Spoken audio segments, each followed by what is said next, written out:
Odila 2 is all the new level. ఇది ఒక different dimension, different universe అండి. ఇలాంటి ఒక మంచి స్క్రిప్ట్ రాసినందుకు, ఇలాంటి మంచి అంటే ప్రతి ఒక్క డైలాగ్, ప్రతి ఒక్క క్యారెక్టర్ ఇందులో ఉన్నది అద్భుతంగా. అది ఎలా రాశారో, ఎలా కాన్సెప్చువలైజ్ చేశారో ఆయనకి ఒక పెద్ద థ్యాంక్స్ చెప్పాలి. కుడోస్ టు సంపత్ నంది గారు. అండ్ మన జాంబిరెడ్డి అంటే నాగమహేష్ గారు అప్పుడే చెప్పారు విలక్షణం అని.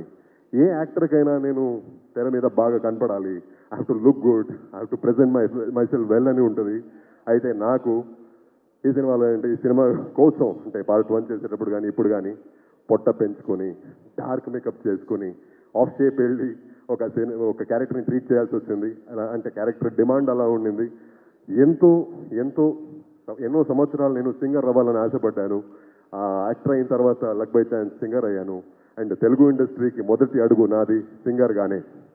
అండ్ సింగర్గా ఎంటర్ అయిన నేను ఇలాంటి మంచి మంచి సినిమాలు, మంచి క్యారెక్టర్స్తో ఇక్కడ వచ్చి ఈ స్టేజ్ మీద ఇప్పుడు మాట్లాడుతున్నానంటే దానికి నాకు వచ్చిన క్యారెక్టర్స్, దాన్ని రాసిన డైరెక్టర్స్, రైటర్స్ వాళ్ళకి థ్యాంక్స్ చెప్పాలి.